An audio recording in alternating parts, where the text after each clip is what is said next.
చేసినా ఇప్పుడు తింటూ చేస్తాను. ఒక్క క్షణం కూడా ఆగకుండా. ఇప్పుడు నేను ఫస్ట్ అశోక్ నగర్కి వస్తా, అక్కడ ఉన్న నిరుద్యోగ మిత్రులందరితో మాట్లాడి అక్కడి నుంచి ఒక 20 మందో 30 మందో టీం అయ్యి అక్కడి నుంచి మనము మద్దతు ఇచ్చిన వాళ్ళందరికీ మనం కృతజ్ఞత తెలుపుకుంటూ వాళ్ళ మద్దతు మనకు ఉండాలి అని చెప్పేసి మద్దతు తీసుకుంటూ త్వరలోనే దీని మీద మనం ఒక 10 మిలియన్ 10 లక్షల మంది నిరుద్యోగులతో ఒక 10 లక్షల నిరుద్యోగుల మంది మనం మార్చి పెట్టాం. నిరుద్యోగులు మార్చి అంతమా ఈ మిగతా పార్టీలు కూడా వాళ్ళు ఏమంటారు, వాళ్ళు వచ్చినప్పుడు కూడా నన్ను ఏమన్నారంటే నువ్వు విరమించు, బయటికి రా, మనం అందరం కలిసి కొట్లాడదామన్నారు. నేను విరమించిన, చేయగలిగిన పోరాటం నేను చేసిన, చేయగలిగిన ప్రయత్నం నేను చేసిన, తీసుకురావాల్సిన పుట్టిని నేను తీసుకొచ్చిన. నా లివర్ డ్యామేజ్ అవ్వడం స్టార్ట్ అయింది, ఇది మీరు తెలుసుకోండి. లోపల నా కిడ్నీలు, నా సెరటిన్ ఇవన్నీ స్టార్ట్ అయినాయి. You can take report from Gandhi hospital అఫీషియల్గా తీసుకోవచ్చు. నా యంగ్ ఏజ్ కాబట్టి నా వాయిస్ ఇట్లా వస్తుంది. అది ఏ టైంలో కూడా ఒక లిమిటే ఉంటుంది, దాటిన తర్వాత హెల్త్ సపోర్ట్ చేయదు. కాబట్టి నేను ఎందుకు ఆపినా అంటే ఈ డిమాండ్లు ఏవి కూడా కాంప్రమైజ్ లేవు. నేను గాంధీ హాస్పిటల్ బెడ్ మీద ఉన్నప్పుడు నా డిమాండ్ 30,000 ఉద్యోగాలు. బయటకు వచ్చిన ఇప్పుడు 50,000 ఉద్యోగాలు నా డిమాండ్. నేను ఇప్పుడు దీని మీద నాకు ఏ ఆదాయ రాదుగా పోరాటం చేయడానికి.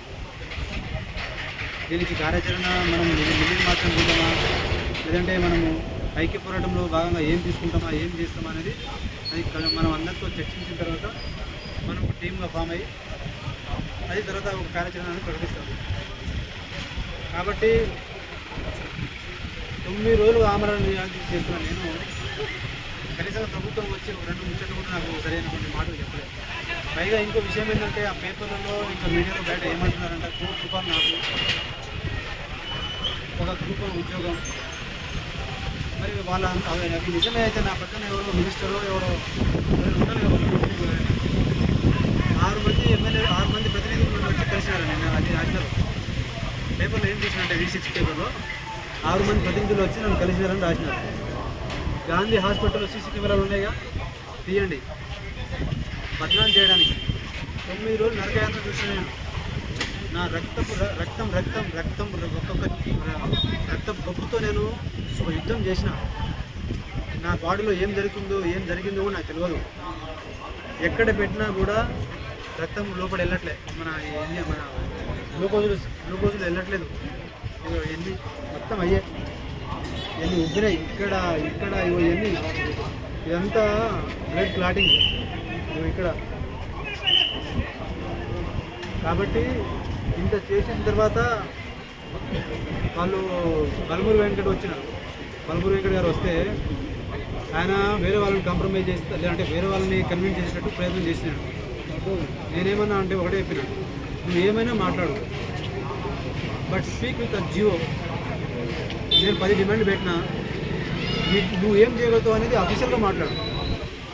నువ్వు నా చెవులు ఊదడానికి, నేను చెవులు ఊదడానికి ఇదేం బావబామడుల సమస్య సంసారం కాదు.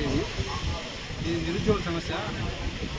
అందరు రాజకీయం చేసినారు, దీన్ని రాజకీయం చేయొద్దు అన్న ఉద్దేశంతో నేను మొదలుపెట్టినాను. నేను ఎలాంటి ప్రలోభాలకు, నేను మళ్ళీ చెప్తున్నా, ఇది బెండ్ అయింది కాదు. దీనిని ఉద్యమం తీవ్రతరం చేయడానికి నేను విరమించిన. ఇప్పుడు అశోక్ నగర్కి వెళ్తా, మాట్లాడతా. అక్కడి నుంచి ఈరోజే పార్టీ నాయకులను కలిసి ఎంతమందిని కలవగలిగే అవకాశం ఉంటే అంతమందిని కలిసి మద్దతు ఇచ్చినందుకు వాళ్ళకి ధన్యవాదాలు తెలుపుకుంటూ, వాళ్ళ మద్దతు మాకు ఉండాలని చెప్పేసి కూడా వాళ్ళని కోరుకుంటూ, రేపా ఎల్లుండా అనేది వితిన్ షార్ట్ టైంలో ఒక కార్యాచరణ మా మిత్రులందరితో కలిసి ఒక కార్యాచరణ ప్రకటిస్తాం. రైతులతో ఎడ్ల బండి మీద ర్యాలీలు కూడా తీపిస్తాం. దీనిని విడిచిపెట్టేది లేదు. ఇక నేను బయటకు వచ్చి నిరుద్యోగులము బయట వచ్చి ఉద్యమం చేస్తే ఎట్లా ఉంటుందో చూపిద్దాం. డెమోక్రటిక్గా పర్మిషన్ తీసుకొని ఎవరు నష్టపోకుండా మన దమ్మేందో చూపిద్దాం. ఎందుకు విడిచిపెట్టాలమ్మా? 50,000 కోట్లు మూసి మీద పెట్టినప్పుడు ఇదే 50,000 కోట్లు ఉద్యోగాల మీద పెట్టు. 12 సంవత్సరాల నుంచి 34 లక్షల మంది నిరుద్యోగులు అట్లా ఆగిపోయిన